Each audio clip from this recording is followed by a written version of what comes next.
And from the look of it, you could have sworn it was qualifying for race 1, but no, race 2. Renault on pole because Wirtz finished 10th. Sophia Schneider P2 because she finished 9th. Race winner Palou P10 in the mid pack on the left hand side of your screen right there.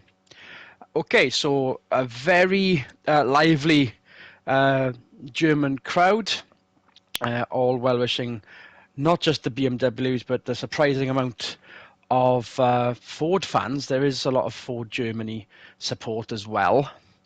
And it was nice to see a lot of a variety of colours out in force. Team DHL have got roots in Germany because of their BMW time with BMW, and it was glad to see some old merch knocking about there.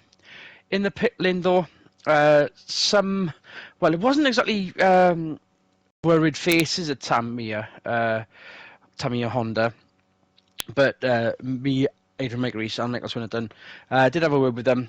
It did feel kind of off. They were mentioning that they were going to announce something soon, weren't they, Swinny? Yeah, they basically said watch this space, but they did confirm that they will still have 2 cars on the grid next year. So whether that means a full driver lineup change, whether that means a manufacturer and car change, don't know. We can merely speculate on that front. As for P3 Zanardi, a fantastic run in race 1. I certainly didn't get a whiff of any gossip at all about where he's going next, did you?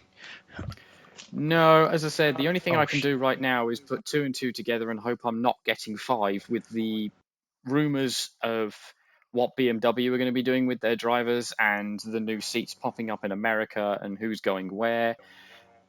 It's obvious, or as I say, 2 and 2, putting 2 to go together, might be getting 5, but I could see Zanardi in a BMW next year, whether that be in America, whether that be here in the World Series. We know it's a works outfit, so we can rule out Kubica's PKP car. But other than that, yeah, don't know. I don't know on that one.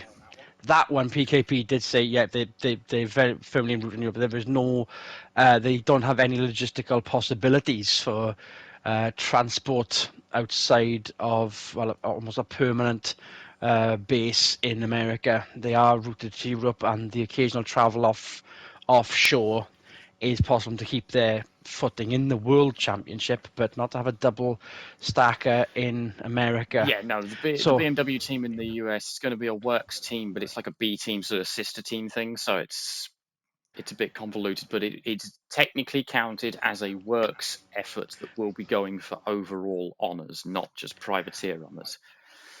But we'll get there when we get there. We've got some races to do first.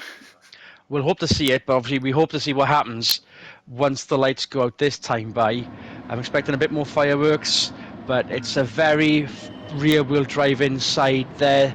I think that might be a top 3 by the exit of turn 1. Schneider already into the lead. Wittmann already up to 2nd. Fisichella up to 4th. But there, okay, there we go. Enough said. But Schneider very close to being taken out by Wittmann. Wirtz almost back up to 3rd there. Is that going to be... Yes, confirmed. There we go. Zanardi down to 5th, but that could not be helped. The pole sitter down to 3rd. That could not be helped either. The sun shining in front of a very well supported Mercedes arena stand. Nice clean getaway for the top half of the grid. As for the mid-pack and back markers, Bianchi down to 20th. Well, that is not going to be looking good come the end of the weekend. No, certainly not. Wirtz needs to thank Michele Zanardi. Zanardi going to the back of Wirtz going through turn 1 gave him an extra bit of boost of momentum to get himself around the outside of the Alpha and get himself back into the podium there. So, had a little bit of help there. It's definitely making it work because he's now on the back of Fisichella. I think he wants that pole position back. I think he wants another win. Entry chicane, is that going to be down the inside for the braking area? It is not enough curb either. Hartley with a good getaway up to 8th. Yeah, there he is, and amongst all the traffic. And there goes Ingram. All right then. And Lammers. So your top 3 from race 1, all of whom are now struggling with the traffic. it's a case of perspective with that final turn, because there is an Armco barrier bang on the apex of that final turn, and I fear that some of these drivers are going to drive straight into it. But no, they know where it is, and so should we. Yeah, there's also Lap 2 1 lines complete. of attack for that last corner. You can do like a slow in, fast out thing where you kind of make a late apex, but you do leave yourself a little bit open to anyone trying to make an opportunistic dive bomb. So, yeah, there is definitely 2 schools of thought with that corner. Hardly impressing everybody, and still keeping everybody entertained. Oh, hello, that's Whitman defending from Verts again. Zambidung. I did theorise this in race 1, that Verts with less traffic will be able to be more aggressive, be able to get his tyres at the right temperature and keep them at the right temperature. He'll be much more of a threat than he was in 10th place. He's kind of already showing it, although he's got a bit of a gap here to Whitman. Is he going to have a run? Is he going to have another send into the chicane? And the top 3 are safe for now, even though this could end in tears. Similar to how Ingram was giving Lammers some wake-up calls. Yes, we apologise for missing the overtake towards the final knock-ins of that race. Lammers ahead of Ingram, this time by as well. Yeah, they seem to have somewhat sorted themselves out. Ingram being the big loser here, apparently, down in 11th, outside the top 10. Looks like the top 10 is still quite coming under fire from Kubica, as there goes Thompson out dragging the BMW. Would Thompson take a dive bomb to Ingram? Oh, Kubica only because Kubica sent him there. That was a lot of bumper cars. Momentum was gone though. Thompson, wow. Having gained 1, lost 4. Ekstrom trying to have a go, got himself into the points. Dismal race 1, that Volvo back to misbehaving after the heroics around the Red Bull Ring. Moreno, then Dumas. Dumas surprisingly low down. Sam Kobayashi now last as Bianchi. No blushes spared, because the blushes are still there. 19th is still not good enough, even if it is early in the race. Zhou Sheng's red flag crown athlete still working wonders despite its age. Yeah, that team, well, that's a brand new car, remember. That team is correct, yes. has put a very quiet season together. They're not always finished in the points, but they have had multiple points finishes. So the fact that Zhao Cheng has 18 points currently is not to be sniffed at. Okay, that's, you know, largely overshadowed by the 2 Cobra Motorsport cars and the 2 DHL cars. But again, for a new team with a car that was spotty at best when it was a works effort here in the World Super Touring Championship,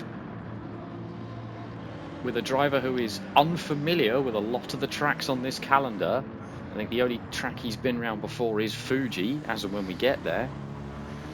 So he's doing all right, as all things considered. Doing all right as well are P7, P8. Salo Polo in the Fords after a fantastic race 1. I think it was to be expected that race 2 was going to put them in this position in a roundabout way, but Zanardi is still putting them to shame. Yeah, but I mean, given the last couple of seasons they've had, I mean, they are cars 11 and 12 for reasons, sadly. So having both cars in the top 10, I think, is something to be happy about. Given the Supercars, this is still potentially high. If that race 1 wasn't a win, this is still a high position, no doubt. Yeah, top this is 5, still a good however, result for them. So for Lammers and Hartley there, propping up the top 10, but the top 5 are still gone. Ish. Ingram has now cleared Kubica. He's now on the back of Lammers. Kubica's got himself a load of racetrack to himself. Rydell in the points. That's pretty good going, considering, again, the last few races we've seen both Tamiya Hondas just be last and last but one, and they are really struggling to get any kind of points on the board, both in the single digits. whereas everybody else is in double digits pretty much. We are racing one less lap this time by 15 laps in race 1. The sun setting with the final lap to go might not have been a good look, so not bringing it up a lap sooner to make things a lot easier, I suppose. I think curfew times might also be having something to do with it. Yes, no doubt, no doubt. So Schneider, Wittmann, Wirtz, still your top 3. Fisichella, Zanardi, there or thereabouts, and then a sizable amount of oxygen between Zanardi and then Salo. Salo ahead of Webber. Webber's got himself in between the two Fords. He's got himself in front of Palou. Now he's fallen behind Salo because Salo was 7th, Palou was 8th. Oh, yes. That's correct. Give me. So, yeah, Salo on the move. I mean, he showed a bit of aggression in race 1, especially up at the chicane. So, okay, it's not the race-winning heroics that Palou has managed to pull off, but again, not to take anything away from Salo. He's got a good handling car underneath him, and he feels like he can attack. We forget that Ford did very well in rounds 1 and round 2 to put them into the 3rd place in the constructors. They've fallen back a little. This is obviously going to give them a big boost, but no bigger boost than the Renault, BMW and Volvo teams have had in the long run. Ford still, after a good start, still very much catching up, and catch up they have in terms of hierarchy. Just getting the points to show for it. Here goes Palou down the inside of Webber then. Good day for Ford, but the momentum might not be there on the exit. Alright, maybe it is, Webber's but the inside line there. is definitely Webber's. Oh, Palou's going to be able to hold the momentum. They're still side by side. They haven't worked it out yet. We're Palou so used to the hanging tough higher around the outside again. Can he nip We're it so around the u- inside here? Ooh, barely, but not quite. so used to the hierarchy of rear-wheel drive Alpha, rear-wheel drive BMW. Front-wheel drive has definitely caught up this season.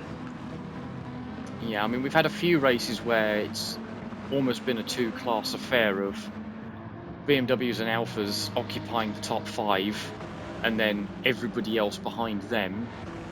But on the whole, it's been a lot more mixed this season. Back to the days of Volkswagen competing with those two on equal measure. We just expect the rear-wheel drives to get the greatest of getaways every single time. Speaking of gains, Ingram out braking Lammers, but then Lammers keep pulling a smart one through the NGK chicane. Yeah, Ingram got a much better run at the kink again. I think that's how he did Lammers on the last lap, race 1. But obviously Lammers a bit more wise to it this time, able to get him under braking at the chicane, get a better run out the last corner. Different lines again between Renault and Alpha, but they're still your top 3 in the same Wirtz shot. was thinking there. He's not Yeah. not using all the road, means he's not going as fast as he can. So whether he's doing that to conserve tyres and have a crack further on, but we're at the halfway point of this race already. If he wants that win, he does need to get a wriggle on. Reminiscence of touring car seasons season 3 at least, where do you floor it early and risk having to manage and nurse the tyres towards the end, knowing that you get a better gain, but nursing the tyres to begin with and then flooring it wasn't enough. The compound is slightly different again this year, but obviously it's still Goodyear being the supplier for every single runner, equal footing quite literally. And there's a purple sector for Wirtz, but being blocked by Wittmann. All three, top 3, first, second, third, are now all together in one big block. Wirtz is going to send it. Not quite. Is he going to be able to hang tough around the outside? I think he is. Can he run around the outside of the entire last corner and get a good run on Wittmann down into turn 1? That's what he needs to try and do here. Opens the steering out, tries to get it. We know the Renault is good in a straight line. Do you push the Alpha or do you try to out-drag the Alpha? We're going to go for out-dragging the Alpha. That wasn't very well attacked by Wirtz, because you'd think he would have been able to keep in the slipstream of Wittmann, different lines.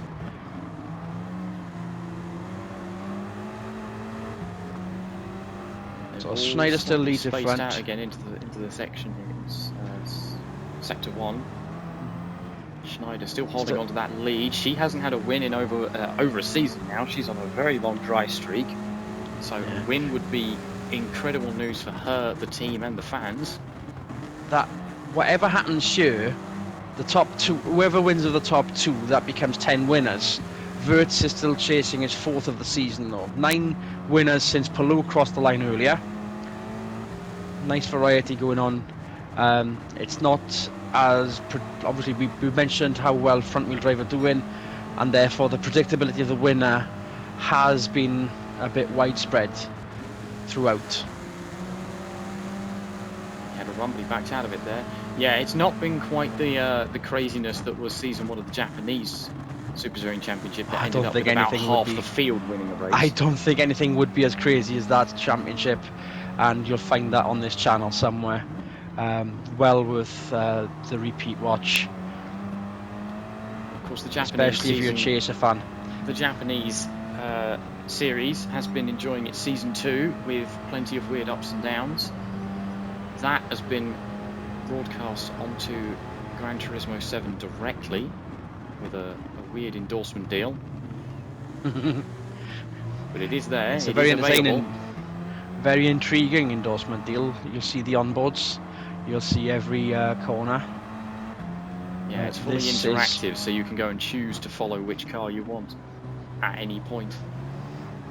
I believe these races will be uploaded at some point in the future for that specific purpose. Try and get the links in by your. So Schneider still leads. Wittmann second. It is happy days for Germany at the front.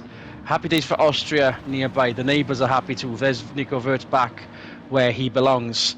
But obviously, would be nice if he was up a place or 2.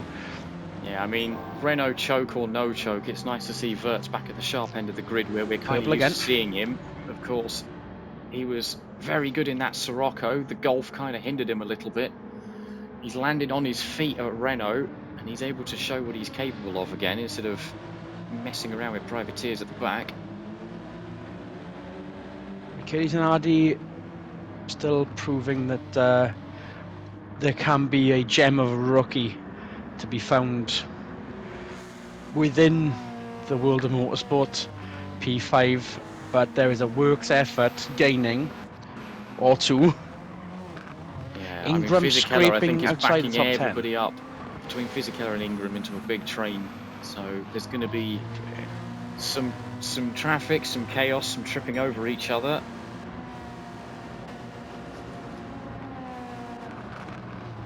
Yeah, there's nothing but oxygen between Fisichella and the top 3 in front. Quite a long way back, a good couple of corners now.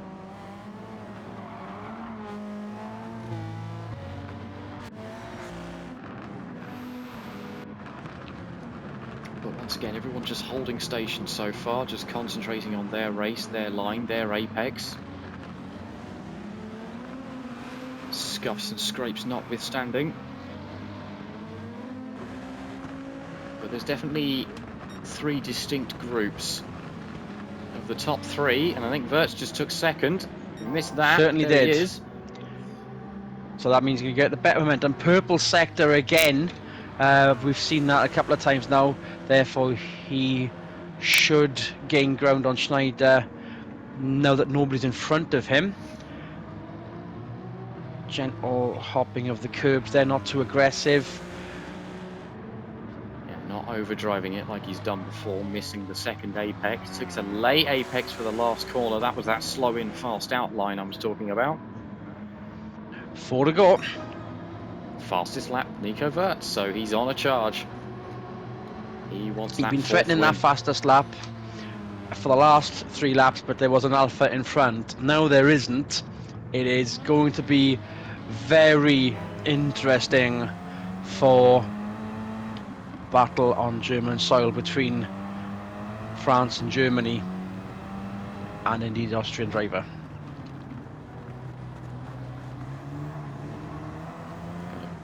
decent sized gap. Schneider doesn't need to be too worried just yet.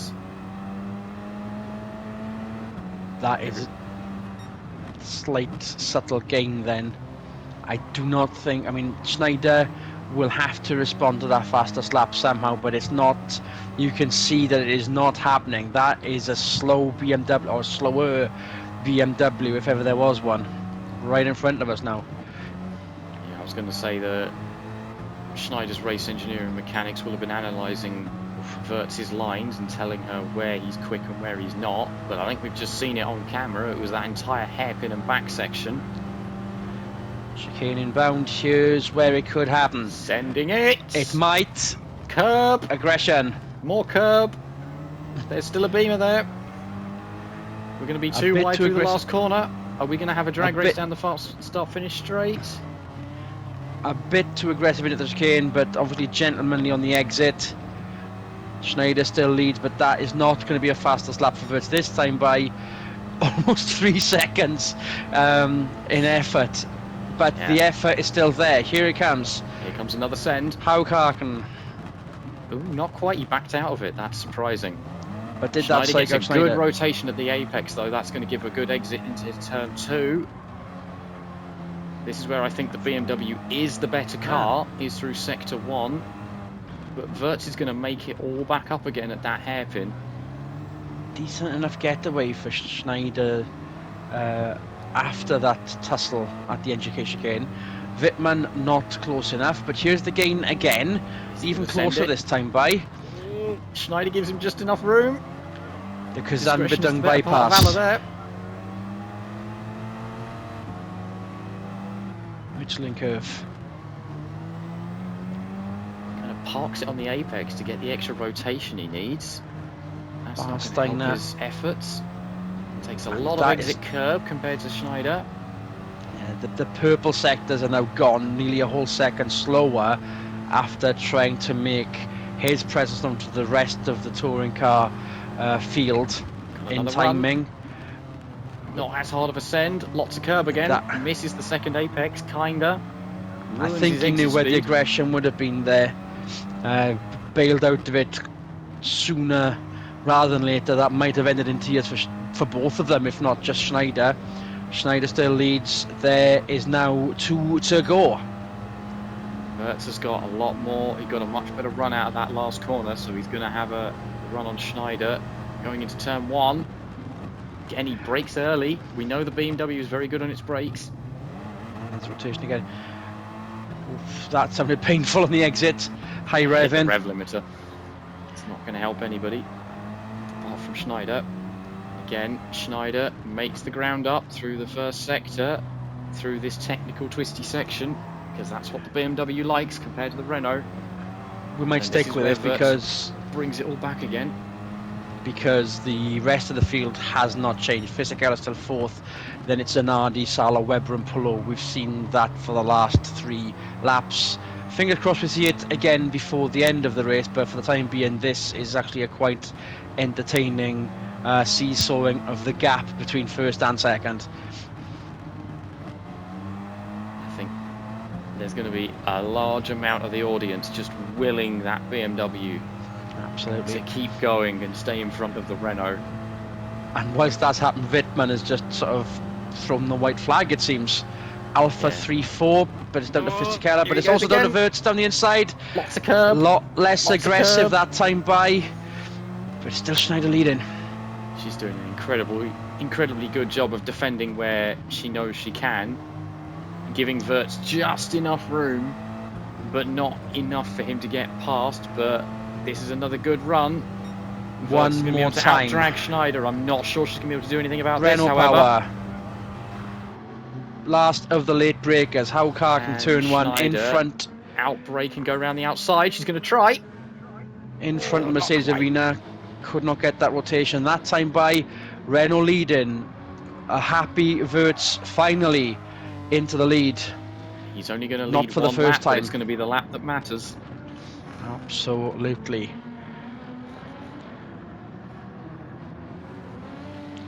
Still no change among the top 8. Zanardi working wonders.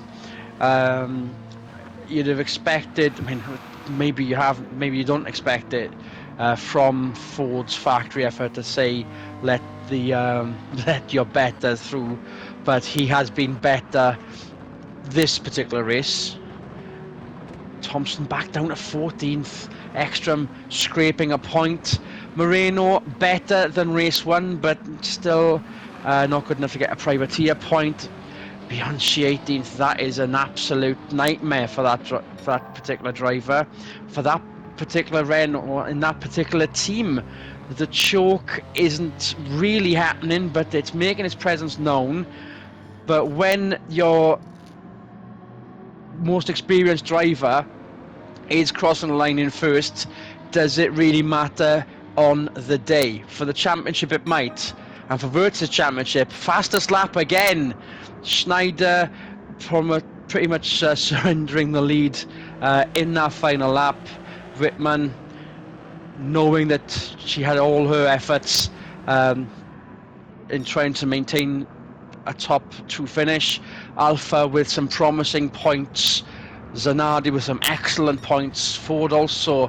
Ingram salvaging a few as well. Liam Hartley with a fantastic weekend again. He has had better, but this is still very good indeed. As the rest of the runners, not really any stragglers there, apart from Kobayashi and last. We'll have to wait what they announce. But no doubt the Eifel region's fan base will be very pleased with what they've seen this weekend, what certain drivers have performed with this weekend. We will go through the points shortly, but to highlight, to sort of review that particular race there, Swinny, how did that one go for you? Solid racing all around. Well done, Nico Wirtz. He's definitely making a play for that championship. He wants to show everybody that he's still got what it takes. Renault need to have a good hard look at themselves because, okay, the choke isn't on as bad as it was the previous season, but there's still a definite half choke going on that they definitely need to address if they want to win this championship because you do need both cars up there and running in the top 10. Well done to Alfa Romeo. That was a good solid day. Well done to BMW. That was a good solid day. Ford, that's one of their better weekends they've had since this championship began. Volvo have got some work to do. I mean, okay, Ingram had a good run, but Ekstrom was just not where they need him to be.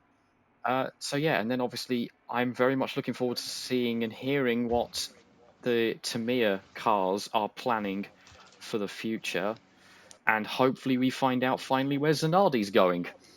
Certainly. Now, normally I lead in with the Drivers' Championship first, but bounce off of what Swinney was talking about with certain teams underperforming. No better example of that is Volvo, who were P2 in the Constructors' Championship, back to P4 after this weekend. Renault have maintained their lead, but it's not enough points to set an example. Alpha getting into P3 for their efforts. BMW up to second from third. Ford have quite literally seen better days. They are still fifth then, with the Team Honda now still in sixth.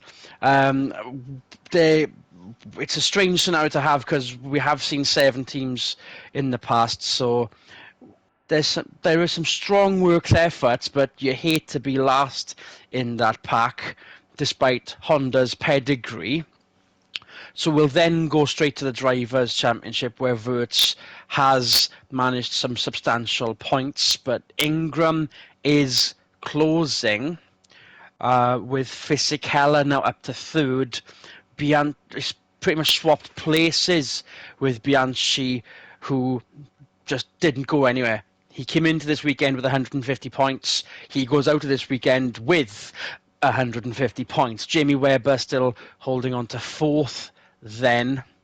And a very promising run for Zanardi, which puts him top of the privateer drivers for the time being.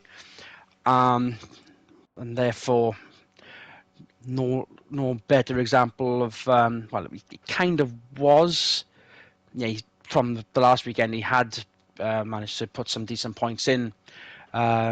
Has been still leading the Privateers Drivers' Championship. As for the Independence Teams Championship, Cobra stating the obvious, that was no doubt either. It does remain unchanged for DHL Rennsport, a 11-point improvement, but not enough of a gain.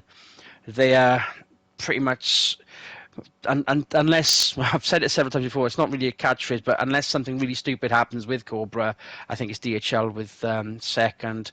Red Flag flying high in third, I suppose, with the Independence Team Championship as well. We head not too far away. Deep Forest is next. I forget, will we be starting in the dark on that? I'll have to kind of, I really should have known that at the start of the season, but if that's an early wake up, I'll try and be a bit more eager than I was last time by I completely forgot about that as well, Swinny. So we shall yeah, it shouldn't be that far away. I think it's not next weekend, the weekend after. In which case, we'll have to sort of make a run for it right now. On behalf of Michael Swillerton, it's Adrian Michael Reese saying once again, good racing, everyone.